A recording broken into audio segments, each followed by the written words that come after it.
కొరింథీయులకు రాసినటువంటి 2వ పత్రిక 7వ అధ్యాయం మొదటి వచనాన్ని మనం చదువుకుందాం. ప్రియులారా, మనకు ఈ వాగ్దానములు ఉన్నవి కనుక దేవుని భయముతో పరిశుద్ధతను సంపూర్తి చేసుకొనుచు శరీరమునకును ఆత్మకును కలిగిన సమస్త కల్మషము నుండి మనలను పవిత్రులుగా చేసుకుందుము. యేసయ్య ఈ మాటలను దీవించునుగాక. ఇక్కడ ప్రభు మనతో మాట్లాడుతున్నటువంటి విషయాన్ని మనం గమనం చేసుకున్నట్లయితే, యేసయ్య మనకు అనేకమైనటువంటి వాగ్దానాలను అనుగ్రహింప ఎన్నో వాగ్దానాలు ఇచ్చారు. ఆ వాగ్దానాలన్నీ కూడా అవునన్నట్లుగానే ఉన్నవి అంటాడు. ఆయన వాగ్దానం ఇచ్చిన దేవుడు కనుక దానిని తప్పకుండా నెరవేర్తింపజేసేటువంటి అనేకమైనటువంటి వాగ్దానాలు మనకు ఉన్నవి. మనము దేవుడు నమ్మదగినవాడు. మన ముందున్నటువంటి పితరులకు ఎన్నో వాగ్దానాలను చేశాడు. చేసినటువంటి ప్రతి వాగ్దానము కూడా అవునన్నట్లుగానే దేవుడు నెరవేర్తింప చేశాడు. ప్రతి వాగ్దానం కూడా యేసయ్య నెరవేర్తింప చేశాడు. అలాగుననే దేవుని వాగ్దానములు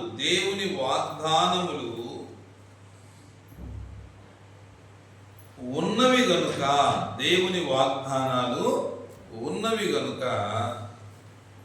ఆ వాగ్దానాలను మనము స్వతంత్రించుకొనటానికి భయముతో పరిశుద్ధతను సంపూర్తి చేసుకొనుచు. అందుకనే బైబిల్ ఏమని సెలవిస్తా ఉంది అని అంటే, దేవుని యొక్క భయము పరిశుద్ధమైనది.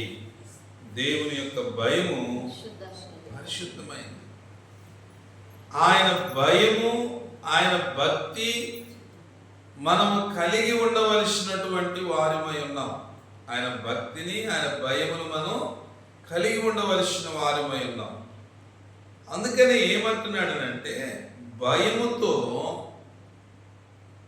మన యొక్క పరిశుద్ధతను సంపూర్తి చేసుకోవాలి. హల్లెలూయా. మాటలు వినండి. మనము అనేకమైన వాగ్దానాలు ఉన్నాయి.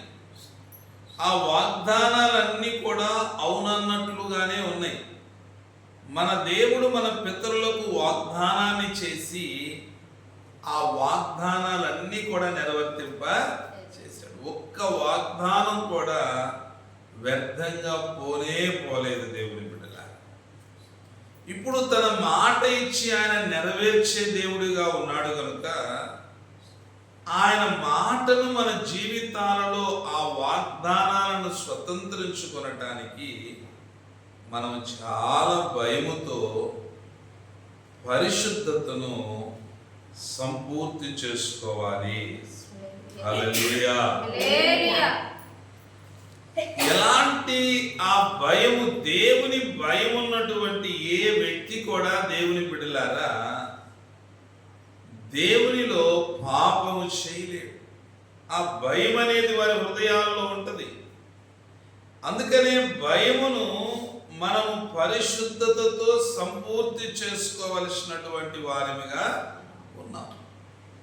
అంటాడు, శరీరమునకును ఆత్మకును కలిగిన సమస్త కల్మషము.